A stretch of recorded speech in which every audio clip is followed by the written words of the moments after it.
Hooves echoed gently from the barn as horses stirred awake, and along a narrow garden path lined with blooms, Vince Gill and Amy Grant strolled side by side, coffee in hand, their footsteps slow and unhurried. This is no stage or red carpet, but a living sanctuary where music, love, and Southern charm come together in one quiet kingdom.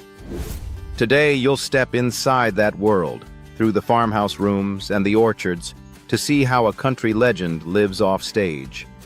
To understand why Vince came to this land, let's look back at the journey from Oklahoma to the pinnacle of country music. Vince Gill was born in 1957 to J. Stanley Gill, a lawyer who also played music on the side, and that double life left a deep impression. His father taught him chords on the guitar and encouraged him to experiment with banjo, mandolin, dobro, and fiddle. By the time he hit his teens, Vince wasn't just dabbling, he was mastering. High school found him living a double rhythm of his own. By day, he was on the golf team, honing a smooth swing, and by night, he was picking bluegrass with a local group called Mountain Smoke. Those gigs in community halls and small festivals gave him his first taste of an audience and a discipline for blending tight harmonies with technical skill. The late 1970s were his boot camp. Gill cycled through some of the most respected bluegrass outfits in the country: Bluegrass Alliance, Boone Creek with Ricky Skaggs, and later Sundance with Byron Berline. Each stop sharpened a different facet: arranging, harmony singing, on-stage banter. By the end of the decade, he had a reputation as a musician's musician, the guy who could slip into any band and elevate the sound. By 1979, the phone call that would change everything came from Pure Prairie League. Gill stepped in as lead singer and guitarist, and his voice powered the hit "Let Me Love You Tonight" up the charts, giving the soft rock outfit a country edge and putting Vince in front of mainstream audiences for the first time. Suddenly, he was no longer just a sideman with a fiddle case, he was a frontman. After Pure Prairie League, he joined the Cherry Bombs, Rodney Crowell's crack touring band, where he met future producers Tony Brown and Emory Gordy Jr. Those relationships would prove pivotal when he launched his solo career. He dabbled in bluegrass again with the album Here Today, but soon signed with RCA and then MCA in 1989, a move that set him up for a decade of dominance. When I Call Your Name in 1990 went platinum and established Gill as a heartfelt balladeer with the chops to back it up. Follow-ups like Pocket Full of Gold, 1991, and I Still Believe in You, 1992, hit #1 on the country charts, cementing his status as a solo star. Through the 1990s and 2000s, he sold over 26 million albums, racked up dozens of top 10 hits, and was inducted into the Grand Ole Opry in 1991. His voice, clear, warm, and unshowy, became one of the defining sounds of modern country music. Even with that success, he never stopped collaborating. He played with the Time Jumpers, cut a bluegrass tribute to the Moody Blues, and added guitar or vocals to albums by artists as varied as Bonnie Tyler, Reba McEntire, and Emmylou Harris. Younger musicians cite him as both a mentor and a model of generosity. The Nashville press dubbed him country's gentleman star, a player as respected backstage as he was beloved on stage. And then came an unexpected twist: the Eagles. After Glenn Frey's death in 2016, the legendary rock band invited Vince Gill to share lead vocals and guitar duties alongside Frey's son, Deacon. From 2017 to 2025, Gill has been part of one of the most successful touring acts in the world, helping keep the Eagles' harmonies soaring while bringing his own subtle style to classics like Take It to the Limit and Lion Eyes. It's a rare feat, a country artist seamlessly inhabiting a rock institution without losing his own identity. All of these moves trace a steady arc, from bluegrass boy to country hitmaker to guardian of an American rock legacy. Along the way, Vince Gill has become not just a star, but a standard-bearer for musicianship, humility, and quiet excellence. And now, in the hills of Tennessee, the place he calls home tells that story just as vividly as his music does. Hidden Trace Farm, Southern Heart. Just a few miles outside downtown Franklin, Tennessee, a wooden gate and a long stretch of white fencing mark the entrance to Hidden Trace Farm. Beyond it, more than 100 acres of rolling green hills open up like a storybook page, the winding lane called Hidden Trace, curling through wildflower beds and open meadows. It's the kind of landscape that feels cinematic even before you see the house, a soft blend of Southern tradition and quiet luxury. The main house sits at the crest of a hill, a classic farmhouse with a deep wraparound porch where rocking chairs face the horizon. Step inside, and the warmth continues. A living room anchored by a brick fireplace, its mantel lined with family photos and vintage guitars, an open kitchen with a long, rustic wood dining table built for Sunday meals or impromptu jam sessions. The design feels effortless, the kind of understated comfort that only comes from living somewhere long enough to make it your own. Beyond the house, the property becomes a living postcard. A well-kept stable houses the family's horses, with stalls that smell faintly of fresh hay and cedar shavings. Nearby, Amy Grant's flower garden adds bursts of color against the green backdrop, while a small orchard of apple and pear trees hints at homemade pies and slow weekends. Down a gentle slope sits the pond, where Vince and Amy exchanged vows in 2000, a private landmark that turns the farm into a memory map of their marriage. Touring the property, it's easy to slip into host mode. You can almost picture Vince sitting on that wooden porch at dusk, guitar in hand, a melody floating out to meet the crickets. The whole scene feels like a grand ole Opry in miniature. Only instead of stage lights and velvet curtains, you get fireflies and Tennessee grass. It's a space built not for show, but for living. A retreat where a man whose voice has filled arenas can finally hear himself think. Hidden Trace Farm isn't just a home. It's a statement about roots. For Vince Gill and Amy Grant, it's where family life, faith, and music overlap. A physical expression of the Southern hospitality they've spent decades singing about. And while this is their main sanctuary, it isn't their only base in Tennessee. Brentwood House, early Nashville base. Tucked into a quiet street just south of Nashville, the property sits on a little more than an acre, a leafy retreat that feels both suburban and secluded. It was here, before the farm expanded and the Eagles tours began, that Vince laid down roots as he built his Nashville career. The approach is simple and welcoming. A curved drive lined with mature trees, a low brick facade with white trim, and a front porch that hints at the Southern charm inside. Step through the door, and your feet land on hardwood floors that stretch across a flowing floor plan. Each board seems to carry a bit of history. The countless rehearsals, family dinners, and writing sessions that have taken place here over the years. Sunlight floods the house from every angle. A bright sunroom at the back has become a favorite spot for morning coffee or quiet reading, its walls of glass turning Tennessee's changing seasons into a living backdrop. The atmosphere is airy and unpretentious, more about comfort than display. Exactly the vibe you'd expect from a man whose reputation rests on warmth and authenticity. The kitchen is where the house truly shines. Custom cabinetry painted in soft neutrals frames sleek quartz countertops, while a suite of high-end Jenn-Air appliances, including a double oven, built-in microwave, and a discreet warming drawer, makes it clear this is a working kitchen, not just a showpiece.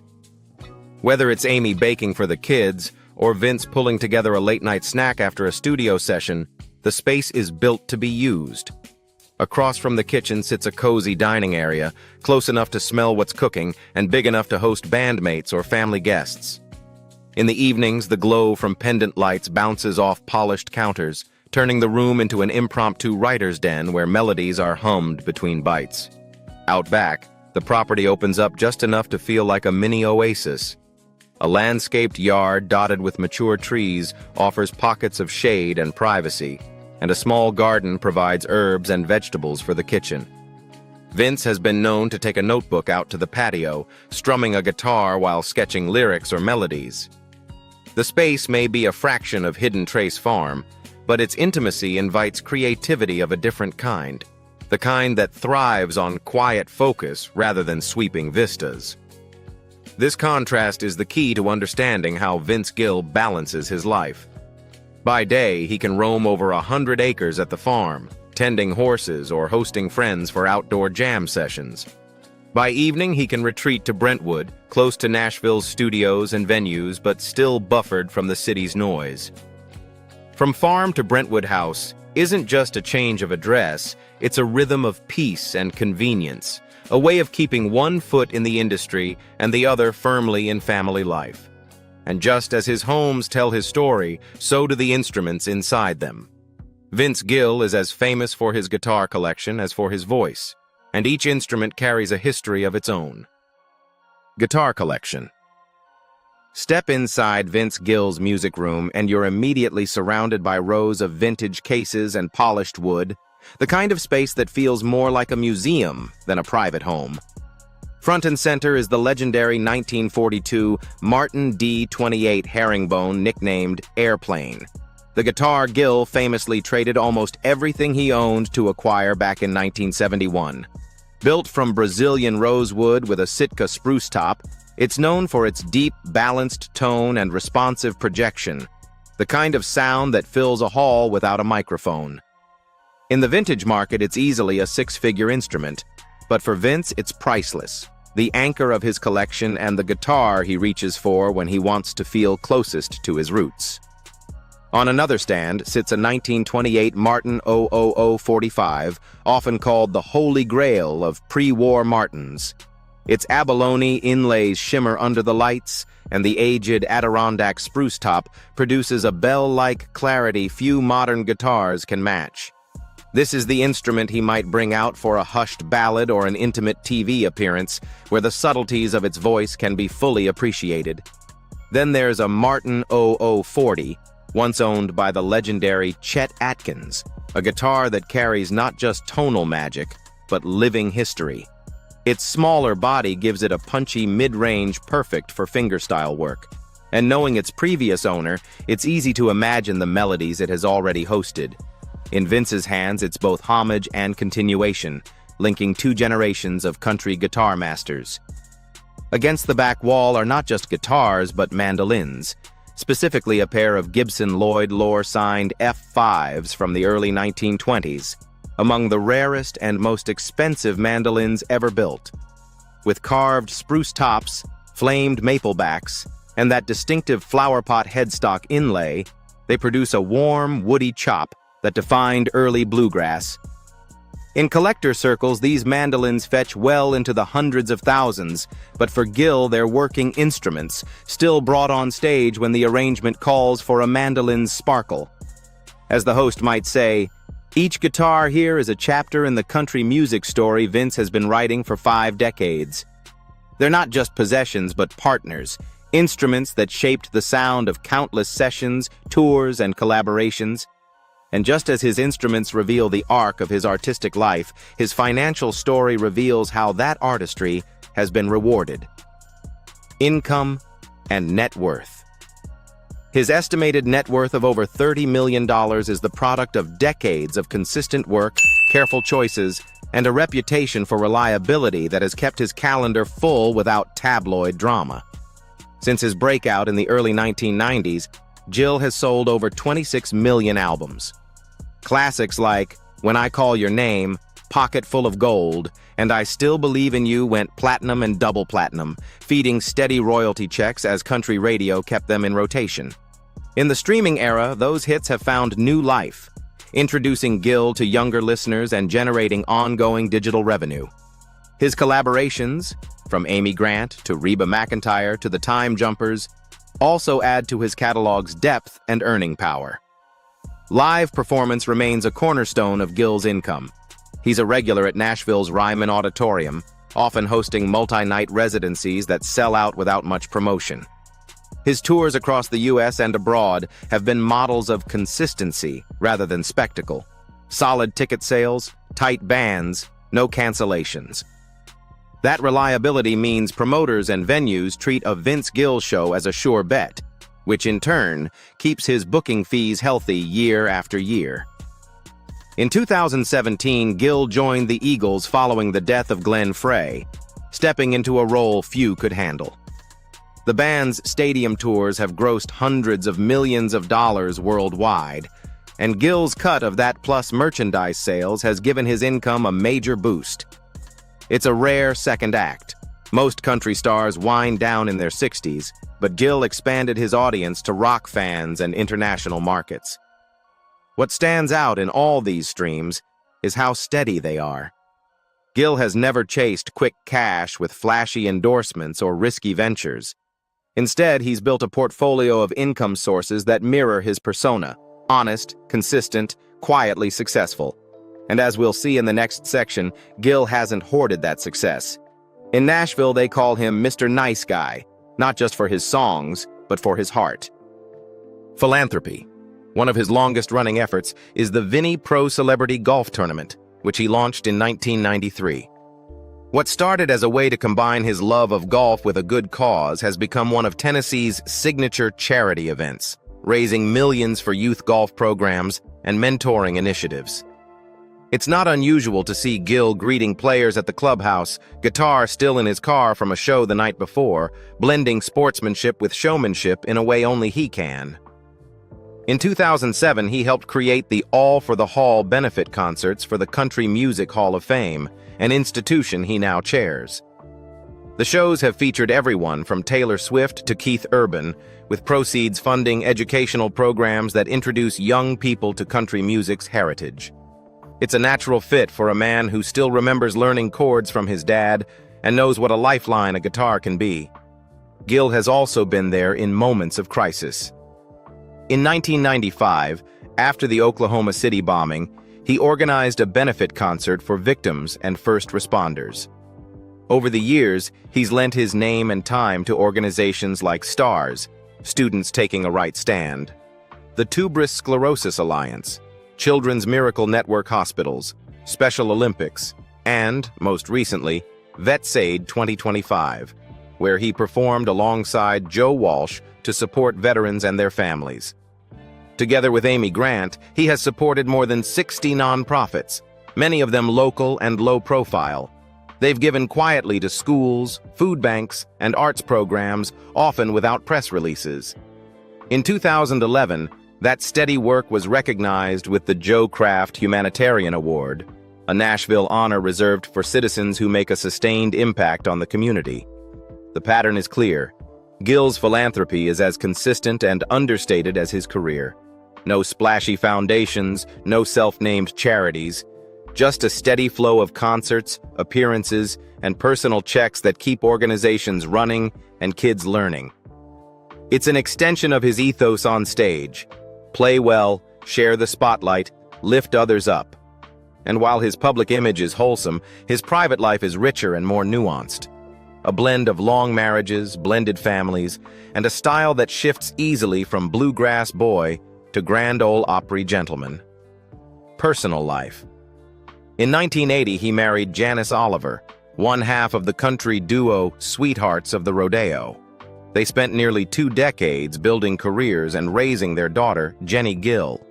By the mid-1990s, the pressures of touring and fame took their toll, and in 1997, the couple divorced. Jenny, now a singer-songwriter herself, has performed and recorded with her father, lending her voice to his holiday album, Let There Be Peace on Earth, and continuing the family tradition on stage. By 2000, Gill married singer-songwriter Amy Grant, blending 2 families into one household. Their daughter, Corinna, was born in 2001, and the couple's home life quickly became a living mix of school runs, studio sessions, and charity events.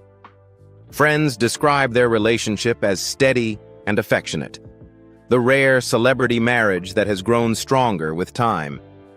On any given day at Hidden Trace Farm, you might find Vince practicing in the music room while Amy tends to her flower garden. the two of them crossing paths for coffee on the porch before heading off to their separate projects. His albums often mirror these chapters. The Key, 1998, bore the ache of divorce, its lyrics full of vulnerability and self-examination. 2 years later, Let's Make Sure We Kiss Goodbye celebrated new love, a collection of songs steeped in tenderness and gratitude. Rather than compartmentalize his life, Gil has always poured it into his music, letting fans trace his journey through melody and verse. That authenticity extends to his style. Early in his career, he was the bluegrass boy in jeans and boots, comfortable on festival stages and in church basements. As his career blossomed, he added gentlemanly touches, tailored suits at the Grand Ole Opry, crisp shirts for award shows, without ever losing the warmth that made him approachable. These days, he moves easily between the two worlds. A flannel shirt and work boots at the farm in the morning, a dark blazer and polished guitar on stage at night. It's a visual shorthand for his whole persona. Southern charm without pretense. This balance of family, faith, and self-expression is what gives Vince Gill's music its quiet power. He's not just a singer, he's a storyteller, a mentor, and a gentleman farmer whose life proves success can be soulful and steady.